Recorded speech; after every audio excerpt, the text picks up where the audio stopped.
Party के leaders भी जो है उन्हें अपने अपने अनुभवों के हिसाब से जो इंडिविजुअल एक पर्सनैलिटी एक पॉलिटिशियन जो थी याद कर रहे हैं। पूर्व केंद्रीय मंत्री अरुण जेटली जी का हम लगातार जिक्र कर रहे हैं। शनिवार को उन्होंने दोपहर 12:07 पर आखिरी सांसें ली और वो लंबी बीमारी से जूझ रहे थे। 9 अगस्त से वो दरअसल दिल्ली के एम्स में भर्ती थे। मैं अरुण जेटली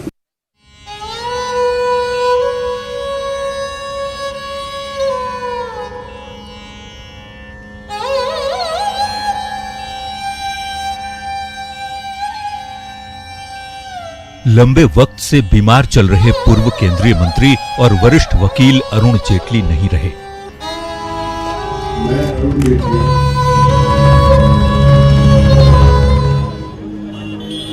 66 साल की उम्र में उन्होंने दिल्ली के एम्स में अंतिम सांसें ली। दरअसल सांस लेने में तकलीफ की शिकायत के बाद उन्हें 9 अगस्त को एम्स में मेडिकल जांच के लिए भर्ती कराया गया था। तब से उनकी स्थिति गंभीर बनी हुई थी, लेकिन डॉक्टरों की तमाम कोशिशों के बावजूद उन्हें बचाया नहीं जा सका। अभिन्न मित्र जिन्होंने लंबे समय तक मिलजुल कर साथ काम किया था, उनका निधन हो गया। अब वो हमारे बीच नहीं है। केवल भारतीय जनता पार्टी का नुकसान नहीं है, ये देश की क्षति है, दुनिया की क्षति है। अरुण जेटली करीब 2 साल से बीमार चल रहे थे। पिछले साल मई में उनका किडनी ट्रांसप्लांट किया गया था। इसके अलावा जेटली सॉफ्ट टिश्यू कैंसर से भी पीड़ित थे। जेटली के बाएं पैर में सॉफ्ट टिश्यू कैंसर हो गया था, जिसकी सर्जरी के लिए जेटली इसी साल जनवरी में अमेरिका भी गए थे। हालांकि बीमारी से लंबे समय तक जूझने के बाद जेटली जिंदगी की जंग हार गए। बता दें, जेटली ने पिछली मोदी सरकार में वित्त मंत्रालय के साथ साथ कुछ समय के लिए रक्षा मंत्रालय की भी जिम्मेदारी संभाली थी। हालांकि इस बार बीजेपी की सत्ता में दोबारा वापसी के बावजूद स्वास्थ्य कारणों की वजह से वो सरकार में शामिल नहीं हुए, लेकिन बीमारी के बावजूद वो मौजूदा राजनीतिक घटनाक्रमों पर करीब से नजर रखते थे। अक्सर वो प्रमुख मुद्दों पर ब्लॉग लिखकर या फिर ट्वीट कर अपनी राय जाहिर करते रहे। अब जबकि वो इस दुनिया में नहीं रहे, निश्चित तौर पर वो अपने राजनीतिक विचारों और व्यवहार से लोगों के दिलों में जिंदा रहेंगे। Bureau report, news 18 network. दरअसल वो पिछले साल से ही अपने स्वास्थ्य को लेकर परेशान थे। दिल्ली से लेकर अमेरिका तक भी इन्होंने इलाज कराया, लेकिन कोई फायदा नहीं हुआ। बीजेपी के संकट मोचन कहे जाने वाले अरुण जेटली बचाए नहीं जा सके। I have no words to express my grief. I have been a colleague right from student days.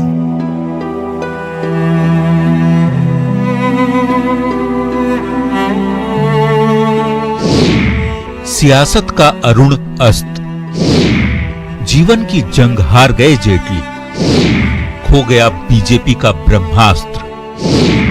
अब यादों में जेटली।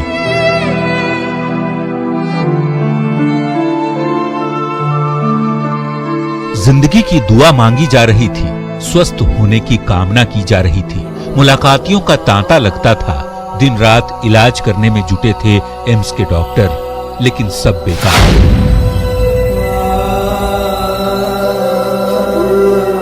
पार्टी के लिए भी एसेट है, गवर्नमेंट के लिए भी एसेट है, और वह देश के भी एक बहुत ही महत्वपूर्ण एसेट है। लेकिन विधि के विधान को टाला नहीं जा सकता। अब वो हमारे बीच नहीं है। जिस खतरे से सहमा हुआ था देश, जिनके खोने की आशंका दिन ब दिन बढ़ती जा रही थी, हुआ भी वही। वो काफी दिनों से उनका स्वास्थ्य अवस्था खराब था और राष्ट्र को उनका सेवा अत्यंत आदर्श स्तरीय था और हम वर्णन नहीं कर सकते हैं। भिन्न भिन्न विभागों में गुरुत्वपूर्ण दायित्व लेकर के वो सफलतापूर्वक अपना जिम्मेदारी निभाया है। विधि के आगे किसी की एक नहीं चली। एक बार फिर धरती के भगवान हार गए। अरुण जेटली को लेकर जिंदगी और मौत में लंबी जंग चली, जिसमें जिंदगी हार गई। हम सब के लिए, पार्टी के लिए, सरकार के लिए और देश के लिए एक बहुत बड़ी हानि है। दिल्ली से लेकर अमेरिका तक इलाज हुआ, लेकिन सब बेकार। बीते 18 महीनों से वो स्वास्थ्य समस्याओं से जूझ रहे थे।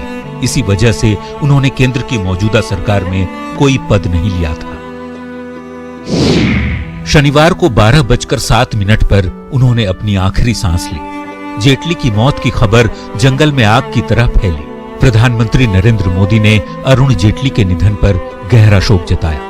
उन्होंने एक के बाद एक ट्वीट कर दिवंगत जेटली जी की खूबियां बताई और लिखा कि मैंने एक अहम दोस्त खो दिया है जिन्हें दशकों से जानने का सम्मान मुझे प्राप्त था।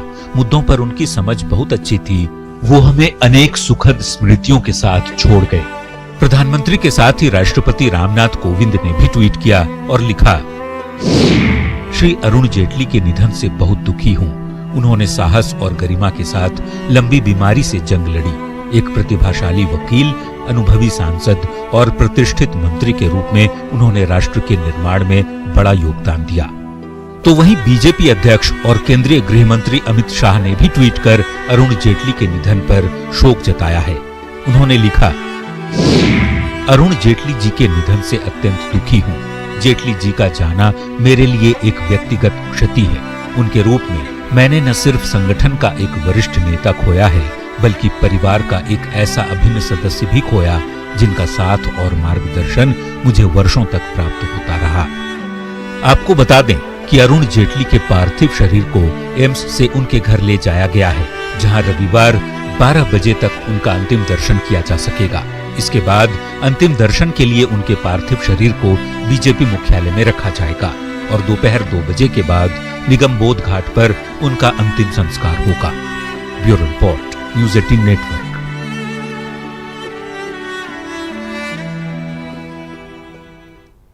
सांस लेने में तकलीफ की वजह से अरुण जेटली बीते 15 दिनों से एम्स में भर्ती थे।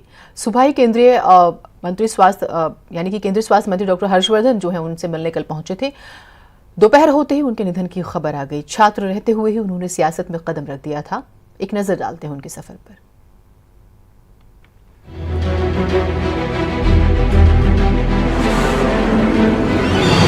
वो बनना तो चाहते थे चार्टर्ड अकाउंटेंट, लेकिन बन गए अधिवक्ता, क्योंकि नियति को उन्हें एक बेहतरीन नेता जो बनाना था।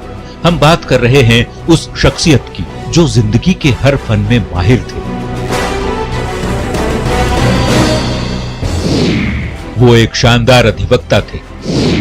माध्यम चाहे हिंदी हो या फिर अंग्रेजी, वो एक प्रखर वक्ता थे। मुद्दों पर आधारित राजनीति के मामले में वो एक मुखर सियासतदान थे।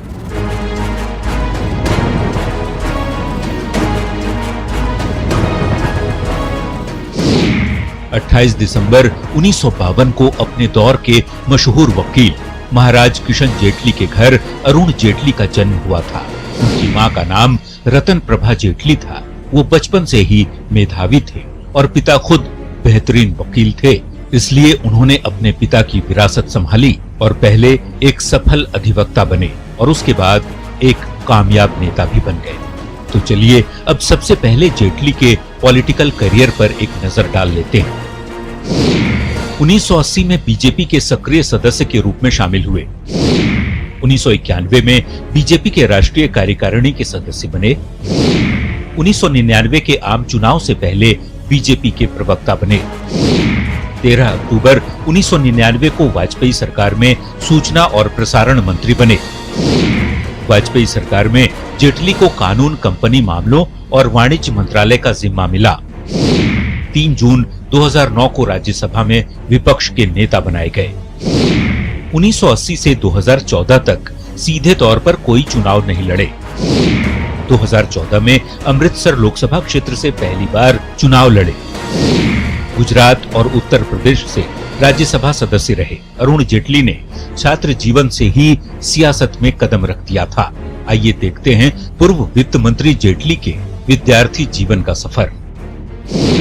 प्रसिद्ध अधिवक्ता और बीजेपी के प्रमुख नेता रहे। 1957 से 69 तक दिल्ली के सेंट जेवियर्स स्कूल से 12वीं तक की शिक्षा ली। 1973 में Shri Ram college of commerce से बीकॉम की डिग्री ली। 1977 में दिल्ली विश्वविद्यालय से कानून की डिग्री हासिल की। 1974 में दिल्ली विश्वविद्यालय के छात्र संघ अध्यक्ष भी बने।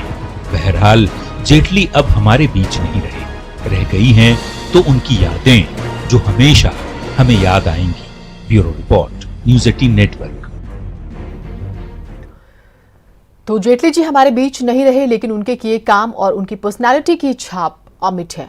चलिए अब आपको उनके एक इंटरव्यू का कुछ अंश दिखाते हैं जो नेटवर्क 18 के group editor in chief Rahul Joshi ने जब उनसे बातचीत की थी तो जो सामने आया था। जब दुनिया में बूम होता है तो कोई भी प्रगति करता है, लेकिन जब दुनिया में मंदी होती है और तब अर्थव्यवस्था को 8.2% तक हम ले गए।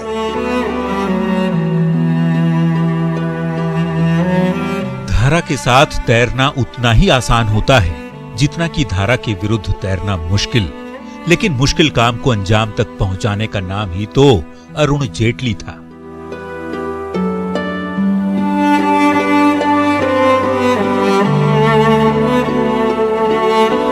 दस साल बाद 2014 में जब केंद्र की सत्ता में बीजेपी लौटी तो प्रधानमंत्री नरेंद्र मोदी के सारथी बने अरुण जेटली। मंत्रिमंडल के सबसे अहम मंत्रालयों में से एक वित्त मंत्रालय का जिम्मा उन्हीं को सौंपा गया। तो चलिए सबसे पहले अरुण जेटली के मुताबिक वित्त मंत्रालय से जुड़े मोदी सरकार के सबसे बड़े काम को जानते हैं। ये जो एनडीए की दूसरी सरकार आई मोदी जी के नेतृत्व में, इसकी सबसे बड़ी उपलब्धि ये थी कि इन्होंने गवर्नेंस और इकोनॉमी की, और अगर मैं एक शब्द कहूं तो इकोनॉमिक गवर्नेंस की एक क्रेडिबिलिटी, विश्वसनीयता दोबारा कायम की। किसी भी देश को विकसित बनाने के लिए सबसे बड़ी कुंजी होती है टैक्स की व्यवस्था, जिसे मोदी सरकार के पहले कार्यकाल में वित्त मंत्री जेटली ने बेहद आसान बना दिया। टैक्स बेस कैसे बढ़ेगा, बहुत नैरो है, हमने बढ़ा कर दिखा दिया। एक कैश इकोनॉमी में से हम ट्रांसफॉर्मेशनल टाइम्स की तरफ जा रहे हैं। टैक्स बढ़ाने का सबसे सटीक तरीका होता है टैक्स जमा करने के नियम को आसान और पारदर्शी बनाना। वित्त मंत्री रहते हुए पीएम मोदी के नेतृत्व में अरुण जेटली ने वही काम किया जिससे लोग घर बैठे टैक्स जमा कर सकें। आज किसी आदमी को अपना रिटर्न फाइल करने नहीं जाना पड़ता। आपके असेसमेंट ऑर्डर ईमेल पे वापस आपको मिल जाते हैं, आपके रिफंड्स आपको घर बैठे वापस मिल रहे हैं। टैक्स जमा करने के तरीकों को आसान बनाना अपने आप में बेहद अहम काम था, लेकिन भविष्य में भारतीय अर्थव्यवस्था को आसमान तक पहुंचा पाने के लिए ये सबसे अहम रास्ता नहीं था। जेटली की माने तो जीएसटी लागू करने का फैसला ही वो रास्ता है जिसके जरिए भारतीय अर्थव्यवस्था को आसमान की ऊंचाई तक ले जाया जा सकता है।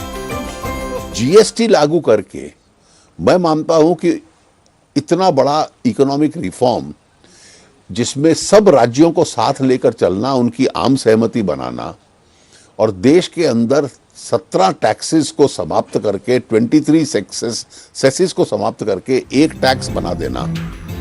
अरुण जेटली के मुताबिक जीएसटी को लागू करना ही देश का सबसे बड़ा इकोनॉमिक रिफॉर्म है, क्योंकि इस रास्ते पर सभी राज्यों को भी केंद्र सरकार के कदम से कदम मिलाकर चलना था। अब सवाल है कि आखिर अरुण जेटली के मुताबिक देश का सबसे बड़ा सोशल रिफॉर्म क्या था? तो आप खुद सुन लीजिए। मैं मानता हूं कि इस देश में सबसे बड़ी सोशल रिफॉर्म की कोई मूवमेंट हुई है पिछले 70 साल में, तो वो मोदी जी का जो स्वच्छ भारत कैंपेन था। सिर्फ उद्योगपतियों के लिए नहीं होता है सरकारी खजाना, उस पर देश के गरीबों का ही उतना ही हक है। और अरुण जेटली की माने तो मोदी सरकार ने गरीबों के लिए चलाई जा रही योजनाओं को कारगर बनाया ताकि गरीबों को उनके हक का एहसास हो सके।